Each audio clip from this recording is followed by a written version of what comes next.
درباره و مشاره از گوتو بشه که دگل برس همن باجلان بسپورد واره مافن مروف و اندام بره دسته مافن مروف نه کمیسیونا مافن مروف یا عراق بکم کل استودیه لگل میوانه برس کاکی من تو بخیراتی زور سپاس کاکی من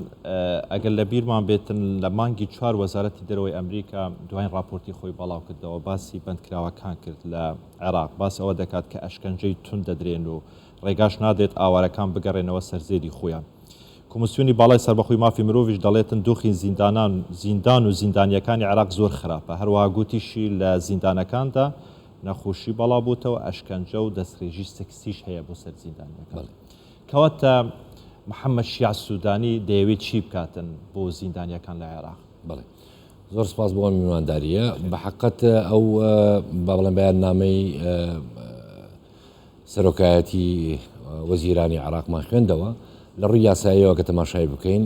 سەرۆک وەزیرانی عراق بۆی نییە حتا ئەنجومەنی وەزیرانی عراق بۆی نییە سکاڵا وەربگرێ تەنیا ئەو سەلاحیەتەوە ئەو لە ڕووی یاساییەوە تەماشای بکەین پەرلەمان بۆیە سکاڵا وەربگرێ زایدن کۆمسیۆنی باڵای مافی مرۆڤ لە عێراق زایدن هەموو با بڵێن دادگاکان لە عێراقا بۆیە من تەسەوڕەکەم ئەمە دۆسیەیەکی سیاسیە خۆی بێجگەلەوەی کە دۆسیەیەکی مافی مرۆڤە چونکە زۆر جار تەماشاکەی لە راپۆرتنیە دەوڵەتیەکان زیاتر قسە لەسەر ئەشکەنجەکەن زیاتر قسە لەسەر بێسەر و شوێنی با بڵێن خەڵکی دەکەن کەوە لایەن دەستگا ئەمریکانەوە بێسەر و شوێن کراون و ئەلەو بابەتانە قسە لەسەر ئەوواکەن و راپۆرتانە بۆیە تەسەوری ئەوە ئەەکەم یەکێک لەو خاڵانەی کە اتفاقی سیاسی لەبینی شیعە و سوننا کە کراوە و محەممەد شیع سوودانیش بوو بە سۆرەک وەزیران ئەو خاڵە بوو کە جارێکی تری عادەی محاکەمەی ئەو خەڵکە بکەن کە ئێستا حکم دراون حکمی نهائیش دراون و بە تۆمەتی ئێرهاب ئەگەر تەماشایەکی ژمارەکان بکەین هەندێک لە ژمارەکان تەماشا بکەین ئەو ژمارانە ئێستا حالیان نزیکی 6,000 کەس لە سژنەکانی عراق سەر بە وەزارەتی داخلی و سەر بە وەزارەتی عەدلی عراقی 6,000 کەس حکم دراوە لەم 6,000 کەسە زیاتر لە 11,185 کەسیان حکمی ئەعدام دراوە ئەنجا ئەم ئەعدامە تێکەڵە لە مابینی ئێرهاب و مابینی با بڵێن قەزایەی تر 28,000 کەس بە تۆمەی ئێرهاب ئێستا لە سژنەکانی عراق حکم دراون بە حکمە جیاوازەکان 5 ساڵە 15 ساڵە 25 ساڵە موعەبەدە لەگەڵ ئەعدامیشە 28,000 کەس ئەمە وای کردووە کەوا ئێمە لە کاتی خۆشی کە سەردانەکانمان کردووە چەند جاریش داوامان کردووە و ئێستا بۆ تەوەڕەکەیکی زەختی سیاسی لەلایەنە سونیەکانەوە بۆ لایەنی شیعی و تەسەوڕەکەم یەکێک لەو خاڵانەی کە سونە زۆر داکۆچی لەسەر ئەکات کەوا کاتی خۆی کە ئەم کەسانە داکۆکی لەسەر 2014 لە 2014 لە دوای 2014 بە تایبەتی لەو ناوچانەی کە ئازاد کران لە دەستی داعش دوو هۆکاری سەرەکی دووسێ هۆکاری سەرەکی هەبوو کە وای کرد ئەم ژمارە زۆرە بچێتە ناو زیندانەکان یەک لەو هۆکارانە ئەوەیە یاسایەکەی پێڵێن یاسای مخبەرە سڕی ئەم مخبەرە سڕیە هەر کەسێک با بڵێن ئەخباریەکی دابایە بەسەر کەسێکی ترەوە ئەوە دەیانگرد و دوای ئەوە بێ دەلیل بەبێ هیچ شتێک حکمیانەدا ئەمە یەک دوو یاسای ئێرهاب کە مادەیەکی هەیە پێڵێن چواری ئێرهاب کە لە ناو وەسەتی با بڵێن حقوقی ناوێن لێ نابوو چواری سونە چونکە تایبەت بوو بە سونەکان ئەوە حەقەدا بە دەستگاکانی ئەمنی لە هەرکوێ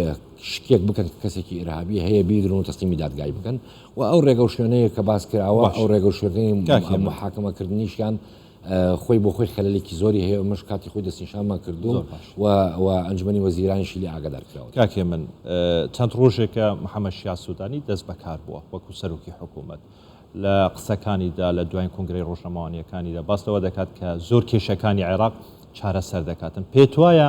چارەسەری ئەم کێشەیەش دەکاتن کە کێشەیەکی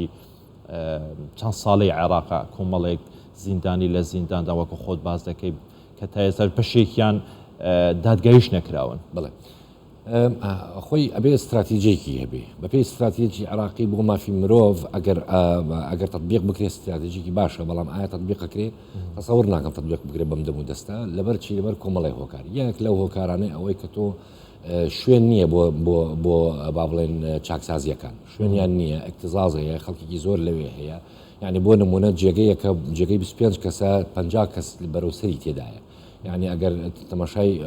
سژنی حوت و سژنەکانی تر بکەیت تەماشا بکەی خەلەکان دیارە ینی جێگەی 4,000 کەسە 2,000 کەسە دوو قات بە زیاتری شەوی تێدایە ئەمە پێویستی با بەرنمەیەک هەیە خۆتو ناکرێ سژنێک بەو ئاسانی بە ساڵێک بەیان بکەمتر لە ساڵێک دروست بکرێت ئەمە یەک بەڵام هەندێک شت هەیە ئەتوانرێت ئەم قەڵەباڵغیە تۆزێک کەم بکاتەوە بۆ نمونە عقوباتی بەدیلە هەبێت بۆ نمونە عقوباتی لە جیاتی پارە ئەو بەتایبەتی شمولی ئیرهاب نەکات ئەو مهلەکانی تر ئەکرێ چارەسەر بکرێت بەڵام پێویستی بە ئیرادەیەکی سیاسی هەیە لە ئەم کابینەیە ئایا ئەم کابینەیە هەیەی یان نا محەممەد شیع سوودانی خۆی وەزیری مافی مرۆڤ بۆ پێشتر و یەکی وە لە داکۆکارەکانی مافی مرۆڤ ئایا پێ ئەکرێ پێ ناکرێت وەکوتم بەدەستی محەممەد شیع سوودانی نییە زۆر باش دەستی ئیرادەیەکی کە ئەو دوو پۆرتەڵەی دانراوە ئەو دوو لینکەی دانراوە کە زیندانیەکانی پێش لە ژێر ئەشکەنجە اعترافیان کردووە زانیاریەکانی خۆیان بنێنن پێت وایە ئەمە دەگات بە چی قەرەبوویان دەکاتەوە یا خودی کاتە کەیسێک چی دەکرێتن بەم ئەمە پرۆسسێکە ئاسان نییە تەطبیقکردنەکە ئاسان نییە هەر کەسێک هەڵبسێ و شکوا بک بڵێ مەسەن کەسێک شکوای کردو پێش 5 ساڵ حکم دراوە 6 ساڵ حکم دراوە ئەڵە لەژێر تعزیبە من حکم دراوم باشە لەژێر تعزیبە حکم دراوی بەڵگە چییە ئایا بە شوێنەکانیدا دیارە 5 ساڵ پێش ئێستا تعزیب دراوە تاوەکو ئێستا دیارە یا دیار نییە ئەمە پێویستی بە تەداخلکردنی لایەنی طبی هەیە طبی عەدلی ئەبێ داغڵ بێت ئەبێ خەڵکی تریش داغڵ بێت لە بێتە سەرخەت ئەمە پرۆسێکی صرف قانونیە لەگەڵ ڕێزما من نووسنگی محەممەد شیع سوودانی کە ئەمیشیان کردووە من واستەکەم شتێکی ڕاگەیاندنە و ئەعلامیە ڕۆتینە چونکە ئەمە کارێکی زۆر پێویستە زۆر لایانی تری پێویستە کە بێنە سەرخەت و بتوانن بیسەلمێنن کە کەسێک 5 ساڵ پێش ئێستا تعزیب دراوە لەژێر تعزیب ئەقوالی وەرگیراوە ڕێسێ من باجلان بسپۆرت وارن مافی مرۆڤ و ئەندامێ بەرەیە کۆمسیۆنا مافی مرۆڤیان عێراقی لە ستودیۆ میوانێ مەوەی گەلێکی سپاس زۆر سپاس